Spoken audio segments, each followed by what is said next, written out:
Kenapa ya sesuatu yang dibayangkan itu biasanya di video-videonya Pagar Kehidupan ada aja sesuatu yang menampar dan menyadarkan kita sesuai dengan apa yang kita pikirin. Pernah nggak kamu menonton video Pagar Kehidupan, tiba-tiba topiknya kok sama dengan apa yang sedang ingin kamu tuh mendapatkan petunjuk gitu loh akan hal itu?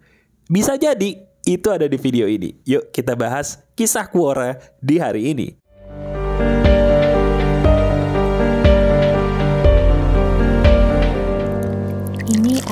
Ini adalah kisah saya.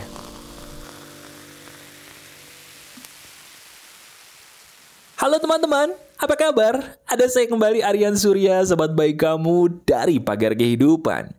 Kisah Quora itu unik loh. Uniknya gimana? Karena apa yang saya bacakan ini kan sebuah kisah yang biasa diceritakan orang di aplikasi Quora ya, kalau kamu tahu. Dan anehnya, apa yang dibacakan oleh saya itu gak sembarangan. Sesuai dengan hal yang sedang dipikirkan oleh mayoritas orang yang nonton video ini. Termasuk jangan-jangan sepertinya kamu nih.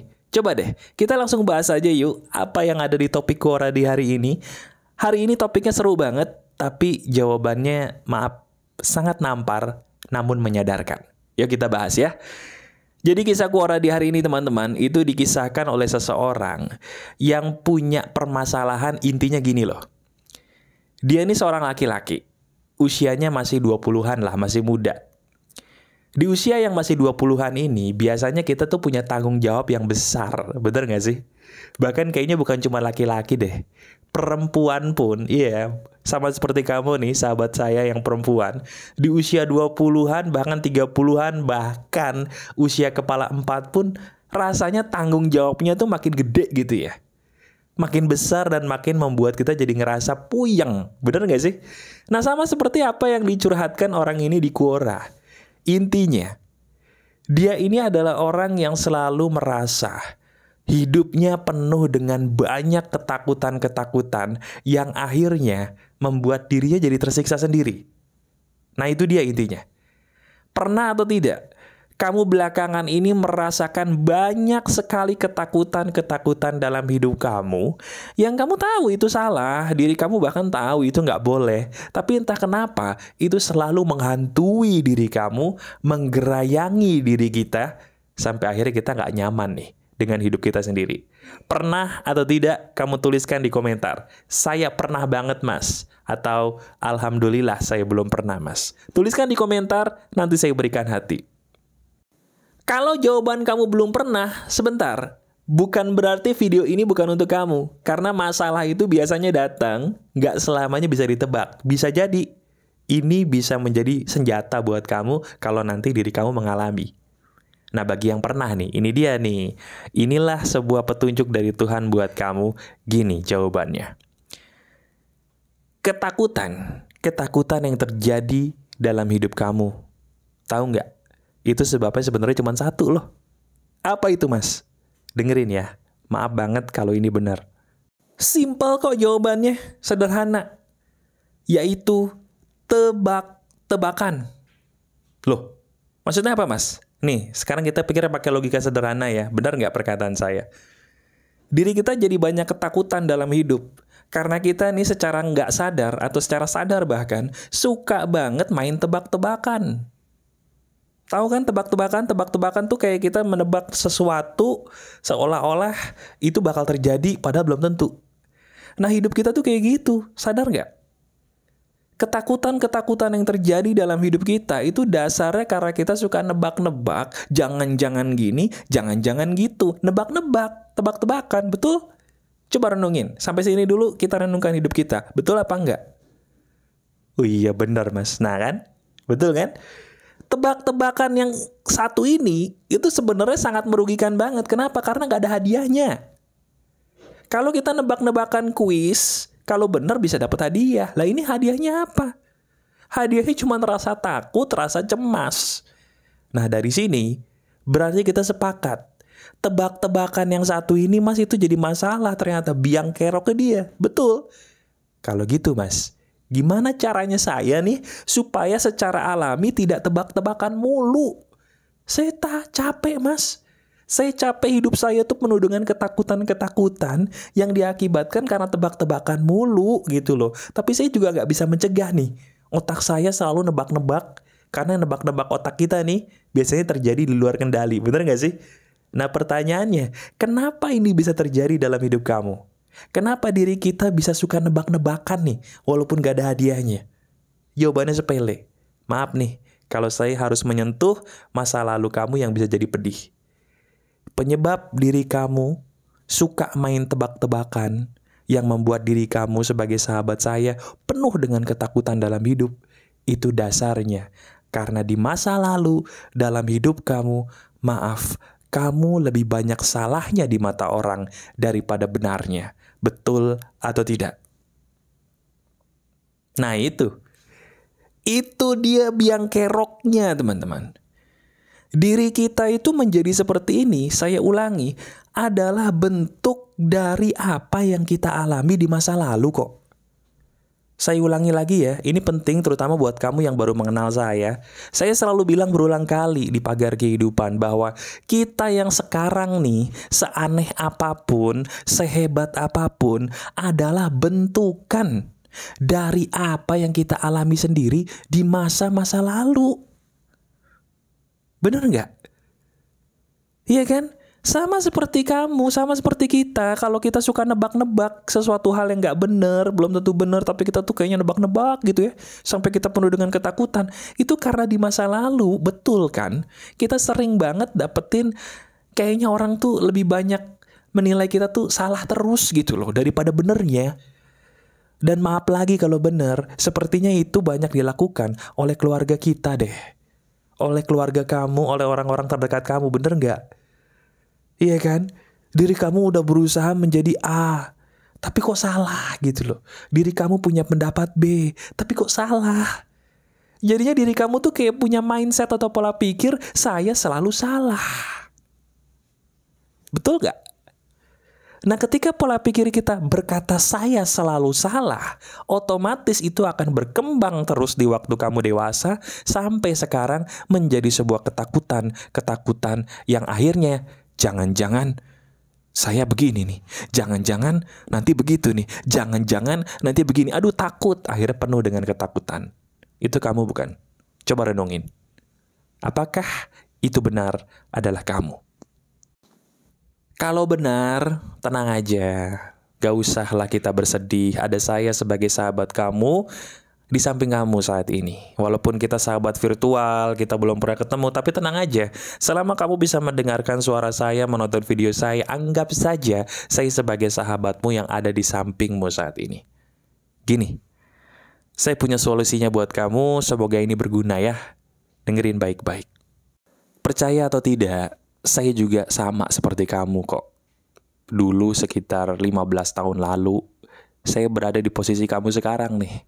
Penuh dengan ketakutan-ketakutan yang dasarnya adalah tebak-tebakan ya.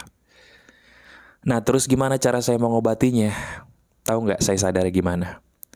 Saya sadar karena satu kalimat emas yang tiba-tiba muncul di hati saya. Dan kalimat ini adalah obatnya. Dengerin.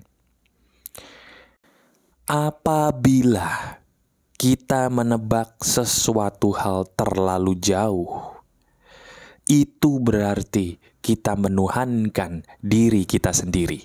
Saya ulangi. Apabila kita menebak terlalu jauh akan sesuatu hal, itu secara tidak sadar berarti kita menuhankan diri kita sendiri. Titik.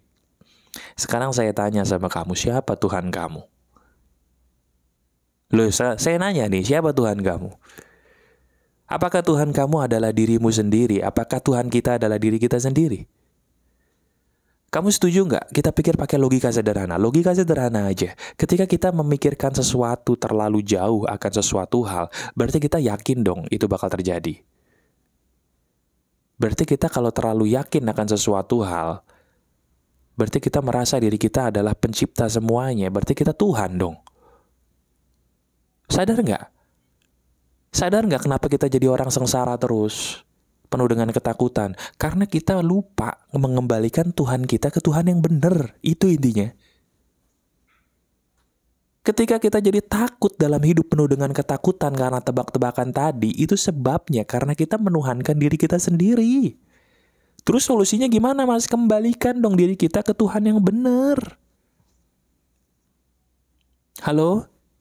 Saya sering bilang loh berulang kali di Pagar Kehidupan, Tuhan manusia tuh walaupun dia ateis selalu ada. Hanya beda-beda, ada yang menuhankan dirinya sendiri, ada yang menuhankan hawa nafsunya, ada yang menuhankan matahari, ada yang menuhankan bulan, ada yang menuhankan bintang, ada yang menuhankan pohon, tapi juga ada kayak kita yang menuhankan Tuhan yang Maha Esa, Tuhan yang benar. Nah sekarang, kalau masalah hidup kita banyak, kembaliin dulu Tuhan kita. Ya tapi Mas, saya nggak pernah menuhankan diri saya sendiri kok, Tuhan saya tuh Tuhan yang Maha Esa kok Mas. Bohong. Kamu penuh dengan ketakutan nggak? Iya Mas, berarti Tuhan kamu bukan Tuhan yang Maha Esa. Karena barang siapa yang menuhankan Tuhan yang benar, dia hidupnya tenang. Setuju? Setuju? Kalau diri kamu setuju dengan saya, berarti kamu udah tahu dong obatnya. Obatnya itu simple. Kembalikan lagi semuanya kepada Tuhan yang sebenar-benarnya Tuhan. Inilah masalah hidup kita. Kita tuh kadang-kadang suka gak sadar. Ingat, gak sadar berganti Tuhan. Kata gak sadarnya digarisbawahi 2 kali. Jadi semua orang mulutnya bisa berkata Tuhan saya adalah Tuhan yang Maha Esa. Tapi perilaku mereka menunjukkan sebaliknya. Ada yang menuhankan diri sendiri kayak kita, penuh dengan ketakutan karena terlalu jauh mikirin sesuatu. Ada juga yang menuhankan hawa nafsunya. Wah, semuanya demi hawa nafsu. Nah itu Tuhannya hawa nafsu. Nggak sadar. Yang nyadarin adalah teman-teman terbaiknya, saudara-saudara baiknya, termasuk mungkin Pagar Kehidupan. Itu jadi saudara kamu kan. Nah kamu sadar gara-gara ini. Tapi nggak semua orang beruntung kayak kamu yang sadar dengan hal-hal seperti ini. Karena nggak semua orang sadar. Dan nggak semua orang peduli dengan orang lain. Dan mau menyadarkan mereka. Betul nggak? Nah sekarang yang harus kamu lakukan gini, simple. Ayo, di masa lalu kamu emang diri kamu penuh dengan caci maki, dengan mungkin orang-orang yang selalu menganggap kamu aneh, tidak waras, nyeleneh, tidak berharga. Biarkan semua itu menjadi sebuah kesedihan dalam batin kamu. Sekarang juga, ayo kamu sediakan waktu khusus untuk ngobrol sama Tuhanmu. Ya kalau yang muslim sholat sunnah lah kalau udah lewat waktu sholat wajib. Kalau kamu berkeyakinan lain, cari ruangan di mana kamu bisa ngobrol sama Tuhan. Ngobrol sama Tuhan, kamu nangis-nangisnya minta ampun. Minta ampunnya kenapa? Karena selama ini saya tidak sadar Tuhan saya ganti jadi diri saya sendiri. Saya bersyukur bisa menemukan Pagar Kehidupan. Saya bersyukur bisa menemukan video ini. Saya bersyukur dari sini saya sadar Tuhan saya selama ini keliru. Saya kembalikan lagi Tuhan saya ke Tuhan yang benar. Kamu curhatin tuh semua sama Tuhanmu. Nangis sehebat-hebatnya. Dan rasakan deh. Ketika kamu melakukan itu, diri kamu plong. Dan ketika kamu plong, di saat itulah Tuhan kamu sudah kembali ke Tuhan yang benar. Ingat pesan saya. Tuhanmu selalu sayang sama kamu. Tapi pertanyaannya, apakah dirimu sayang dengan dirimu sendiri? Sayangnya tidak selamanya begitu ya. Tidak selalu diri kita sayang dengan diri kita sendiri ya. Seperti saat ini. Yuk, ayo kembali ke Tuhan yang benar. Biarkan Dia mengatur semua skenario hebatnya buat kamu. Relakan semua. Katakan kepada Yang Maha Kuasa, saya ikhlas menerima apa yang kau kehendaki. Tapi setiap hari kamu curhatnya bukan sama saya, bukan sama teman kamu, bukan sama orang tua kamu doang, tapi curhatnya sama Tuhanmu. Di saat itulah Tuhanmu benar. Jelas? Yuk, jadikan video ini sebagai landasan kamu untuk berubah ke jalan yang benar ya. Sekali lagi, kamu beruntung loh menemukan video ini, karena gak semuanya bisa menemukan video emas ini. Ini buat kamu, hadiah spesial dari saya sebagai saudara kamu.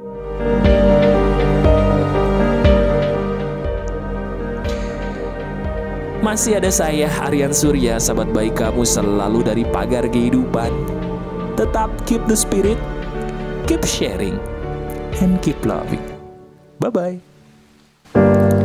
Ini adalah kisahku. Ini adalah kisah saya.